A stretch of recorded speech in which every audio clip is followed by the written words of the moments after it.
are back with Turning the Tide. This is Candace Salima, and we are speaking with Kellene Bishop, the Preparedness Pro. Kellene, did we need to wrap up anything else about natural disasters before we move on to financial?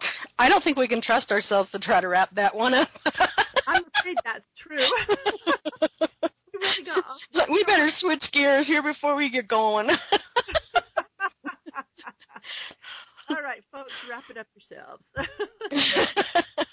On to financial disasters. You know, you and I in the same room is always a recipe for something interesting, Candace. No kidding, Kellene. No kidding. But in all honesty, Barack Obama's comment on self-reliance, I just thought therein lies the key problem to what we're facing here in America, and that attitude of the cradle to grave. And this is why it is so critical that we prepare ourselves for all possibilities, but mostly, as Kellene says, prepare ourselves for happiness. Yeah, absolutely. Prepare ourselves to thrive. I'm really hypersensitive, if you will, to hearing people say, well, I could eat this if I was starving. And so they'll spend $9,000 on garbage that they hide in a corner, and think, well, you know, at least I've got this, you know, sense of security now that nothing will happen to me, nothing will kick me down, but you yourself will kick you down. I mean, come on, think about it. How many times, Candace, and I know you, how many times have you had a day that was so awful your prescription was a Dr. Pepper and some kind of chocolate? Okay, hush up. Okay, so my point being is we have those kinds of days now when we have television, phones, friends, automobiles, air conditioning, etc. Imagine how much more often those kinds of days will hit you if you are dealing with no power, no running water, looting going on around you, you've lost your entire retirement account. And yet people think that they're going to be okay with just beans and rice and wheat and ramen noodles. And no gun. Yeah, you've got to prepare for the comforts. And the comforts aren't just about you being, I'm not talking about an underground flipping bunker, okay? That's ridiculous. But you've got to prepare for the little comfort. Is it really? Yeah, I'm sorry. It's not comfortable. I can help. Go ahead. Anyway, so we have got to prepare and anticipate those genuine needs for our mental sanity, for our physical comfort. What if a national crisis were to occur as a result of a quarantine? So now not only do you need the comfort foods, but you also need sensitive comfort foods that would be pertinent if someone is having trouble keeping food down. And yet all you're stuck with is ramen noodles and rice. I don't know, maybe they can handle the ramen noodles, but you're not giving your body any nutrients to battle any sickness or anything of that nature. So looking at, like I said, any natural disaster that we see, any crisis that we see, whether it be financial, physical, or otherwise, it's a wonderful opportunity for us to go, oh, thanks for that little heads up. Let me see what I can learn from this. Exactly. And that's what we want you to do. Absolutely. So, really, that's it on financial? No, that's not. That's all you got? Touch financial. Okay. So the fact of the matter is, I'll give this away. As I said before, financial preparedness is actually number 9 out of 10. And most people are really shocked to hear that. And yet, again, you just look at the natural progression of things. Like I said, when you were saying that you got hit hard financially, financial wasn't your first crisis. It was actually the medical crisis, and that had consequences. Yeah. So here's the situation that we have going on in the U.S., and in actuality it is across the world. I'm not going to be very popular for saying this, but here's the truth, folks. The truth is that the Federal Reserve, there's nothing federal about it. There's nothing American about it. There is nothing humanitarian or caregiver or anything about it. It exists for one reason and one reason only, and that is to make its central bank partners profitable. Anything else you see other than that, I guarantee you, is simply posturing. Now, this isn't, well, I don't care. I'll use the word conspiracy, but I don't want you to think that just because it sounds crazy doesn't make it true. My favorite. Well, Kellene, let me ask a question. When did it change from the Treasury to the Federal Reserve that the Federal Reserve took over the printing of the money? When did that happen? Well, as soon as the Federal Reserve was created, here's a very interesting thing.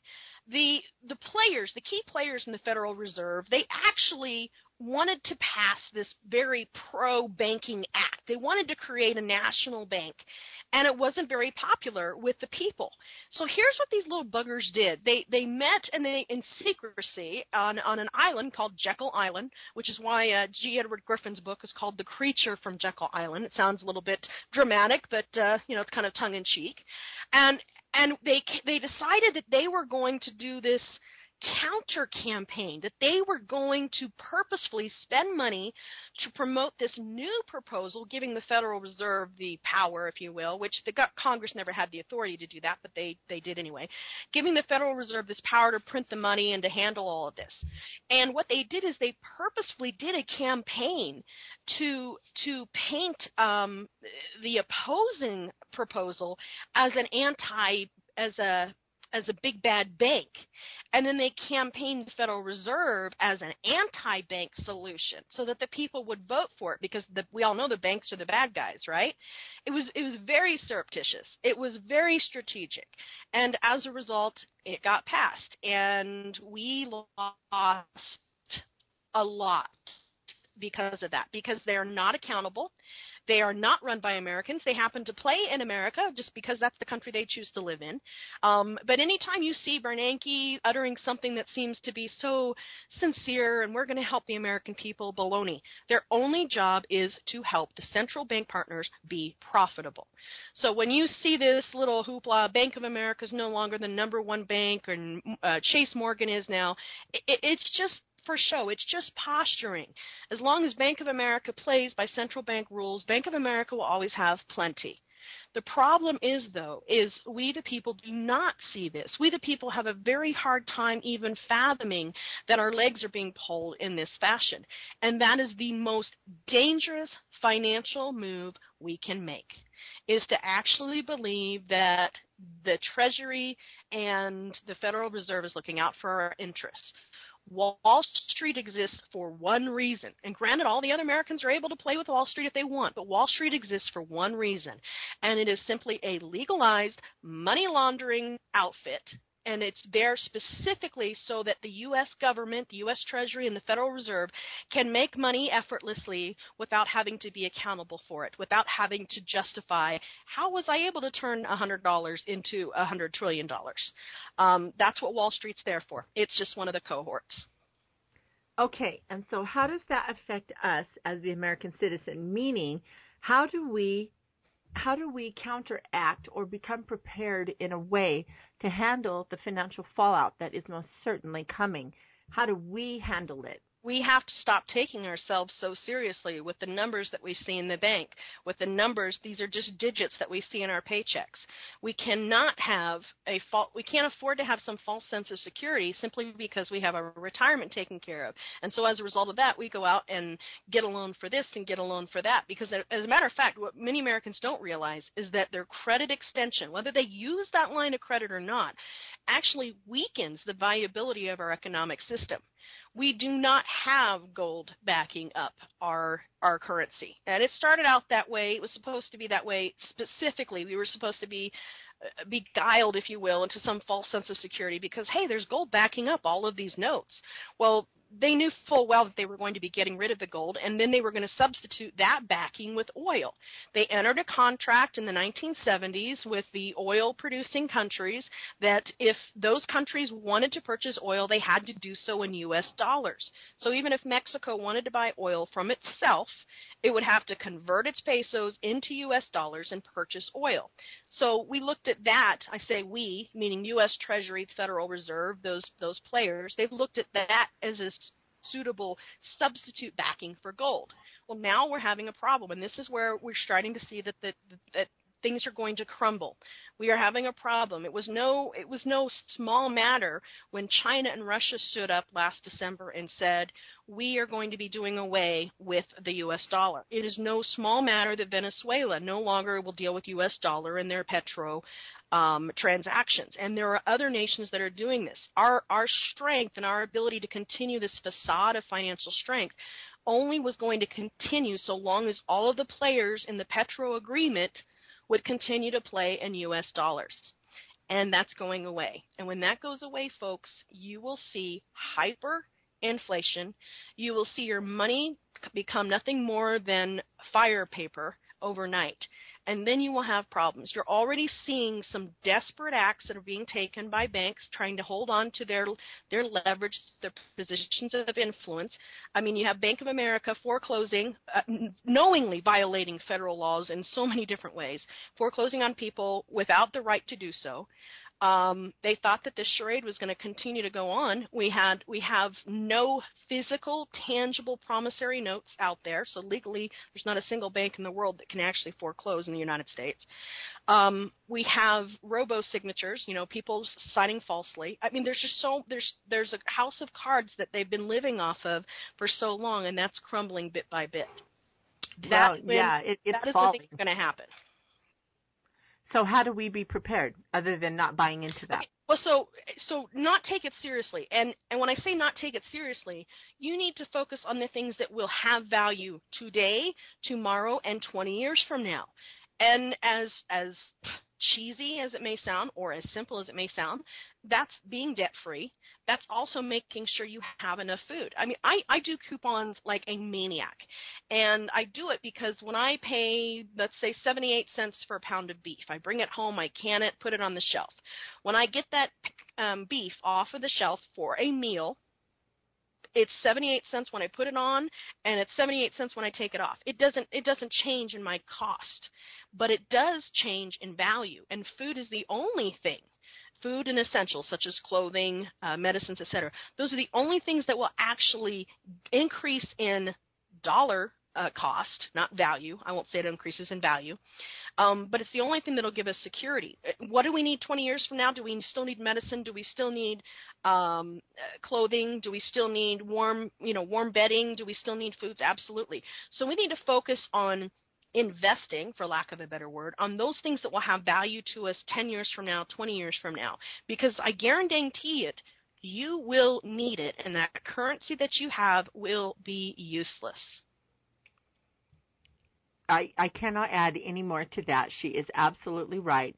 And part of being self-reliant is covering all aspects of our lives and not relying. And that's the key, to not rely on others for your own security. I realize what I'm saying is not sexy. I mean, maybe people want me to say, okay, here's the secret. You're going to buy old silver coins, or you're going to buy derivatives. Or I know it's not sexy to say, how about clothing? How about skills? How about food? How about alternative fuel? And get out of debt. That's not sexy, but it is necessary. It's the only solution. It's the absolute only solution to what's going on. And you know what? There's going to be anger. And when you combine desperation with anger, you have got a recipe for disaster. There will be anger. Look at how much anger there is going on now in the nation and how we're being snookered left and right. Imagine what kind of anger there will be when overnight someone who's worked 60 years, and that's what they're having to do now, by the way, it's ridiculous, overnight everything that they've saved, everything that they've valued is useless. They don't have that security blanket anymore. That stuff that's stuffed underneath their mattress or in their bank, it's nearly useless. Yes. Imagine what's going to happen. And so as many of us as absolutely possible need to stand up and help mitigate the brunt of that blow by being self-reliant. And I would like you to look at the Occupy Wall Street people. Look at that section of society that believes they shouldn't have to work or prepare, that it should be given to them. And if others have prepared and worked, they want it taken from them and given to, the complainers. You are going to have to be able to protect what you prepare.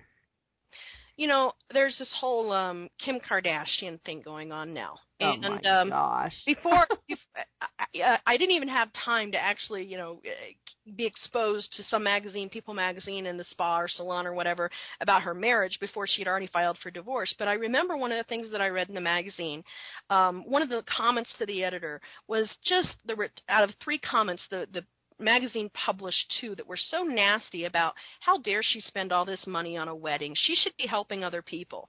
And I bristle at that kind of mindset. I mean, who are we to assume that just because someone else has, it is their obligation to give. Are you giving any significant percentage of what you have for other people? But the fact of the matter is if you will actually take the time to prepare for these material aspects and these essentials that you will need, then you will be we won't be able to judge Kim Kardashian any harsher than ourselves. If I can't feed myself, for crying out loud, for the next couple of years and learn how to plant and grow food and produce food otherwise, then I am no better off than someone who wins $1 million and blows it on a bad bet in Las Vegas. And I see that mindset, and that is going to be our undoing, that mindset that somebody else owes me.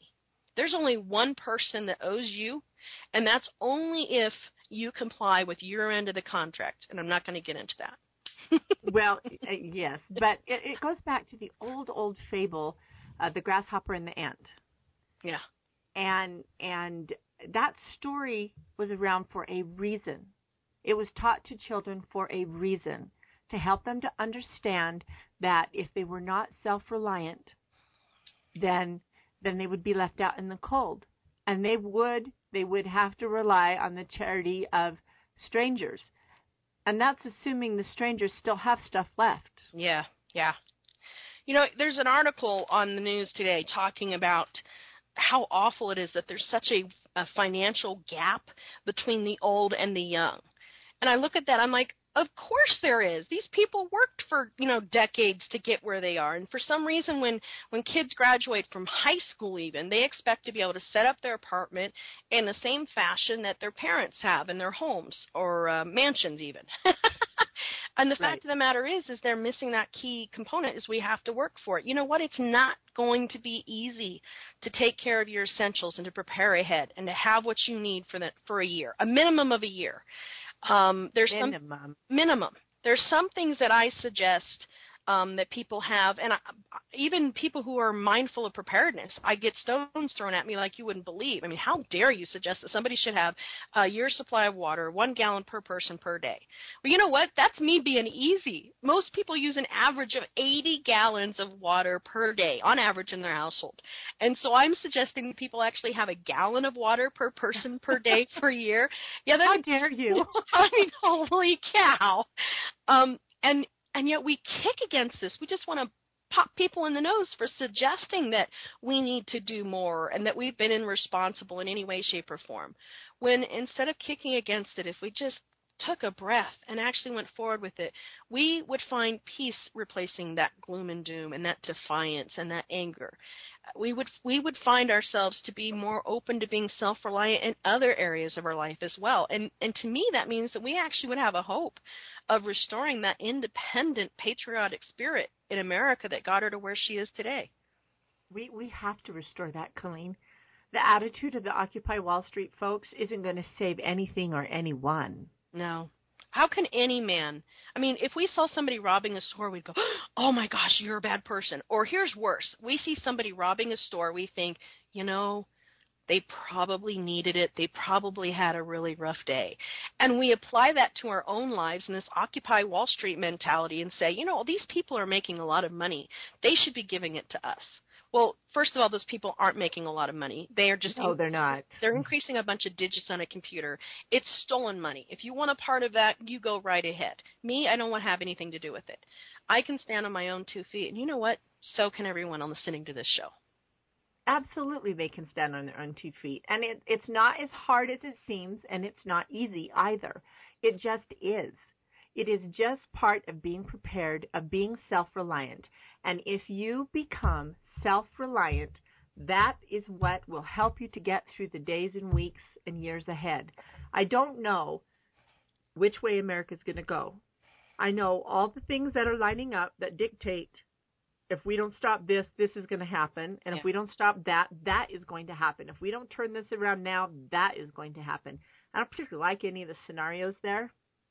But what I do like is my own ability to take care of myself and to take care of my neighbors if I need. That's what I need in my heart and in my mind in order to live with myself. I have to have enough to take care of my family and take care of those who need help if I can. That's what I need. What? I said absolutely. I can't think of anything more important to say than we've got to be able to take care of ourselves. You know, actually there are two things. Talking about the financial, I mean, I just gave a broad stroke about financial preparedness, and we need to get into more of the nitty-gritty. It's one thing to say this is what you have to do. It's another to show people how to do it, and I realize that it's not that easy. So one other thing, too, is look at our finances, and this is not going to be a popular statement, but look at your finances as if you don't have your job. We tend to extend ourselves credit before anybody else is willing to. Because we always think there's going to be a tomorrow. And I don't mean to be gloom and doom, but we can't look at that when it comes to money. The second unpopular financial preparedness suggestion I have is stop investing in gold and silver right now. The only time that a person should be investing in gold and silver is when they have the other principles of preparedness already addressed sufficiently. Now, you're never perfect. Preparedness is not a destination. It is a constant journey. But unless you have a year's supply of this and this and this and you've got these skills, I wouldn't invest in the ulterior forms of monetary trade, because there will be a time where you won't be able to do anything with it. Gold is only as good as what someone is willing to recognize it. If the currency is collapsed and if everyone's more concerned about how they're going to feed their family, it doesn't matter how bright and shiny those silver or gold coins are, you won't be able to do anything with it. So that's my other unpopular statement. Now, well, you can't eat gold. Yeah, and that's said by a lot of people, but I don't think that they appreciate how true it is. Yeah, they don't appreciate the significance of that. Here's what happened. Again, my girlfriend who was in Armenia, everybody had money right after the event took place, but unfortunately, none of the stores had supplies. So it did them nothing. Well, what's worse, though, is because they looked at money in the same mindset as they had all their lives. There will be a paycheck in 2 weeks. Maybe it'll be a month before we get paid again. But in this case, they were getting paid from the government because it's a communistic, more of a socialistic environment. But here's what happened. When the food and aid finally did start coming in, no one had any money left. No one could afford to purchase any food or clothing because it was just jacked up so high because it wasn't worth anything. People are talking about how, gold at $1,100 or $1,200. You need to understand that we've already been shown time and time again in history that the U.S. Treasury, complicit with the President of the United States, manipulate the value of gold. You have to understand, you are not just a bystander and an innocent player in Wall Street when you're playing that game. You are coming into a poker game and you're not even being dealt the cards from the same deck when you're trying to take advantage of the value of gold and the value of silver, when you're trying to leverage that. You may get lucky, you may make a few bucks, but in the long run it's not going to be the security that you need. So those are three very unpopular positions. I don't think they're unpopular at all. They're just plain common sense. If you saw my inbox, you would see how unpopular they are. Well, to me, they shouldn't be unpopular. They're just plain common sense. Just plain truth. You can deny it all you want. You can argue. You can cast aspersions. You can do all kinds of things. It doesn't make it less true. It doesn't make it any less common sense. And I believe with my whole heart that common sense is what is lacking in America today. We have got to get the common sense back so that we can look at life and understand what we have to do to be happy. And part of that is being prepared. Part of that is taking responsibility for your own happiness, for your own preparedness, for your own what's the word I'm thinking of here, Kellene? Your own core values. You have to take responsibility for all of that in order to be the man or woman that you were always intended to be. I know you've got to come up on a break here. When we come back, I want to share the other perhaps surprising approach to preparedness that most people don't equivocate with preparedness, and it has a lot to do with what's the next step beyond self-reliance. Great. That's going to be a great way to end the show today, Kellene. So we're going to take a quick break. We'll be back on the other side, and Kellene will wrap up by giving you a pearl of wisdom. Huh, Kellene? I'll do my darndest. All right, right back.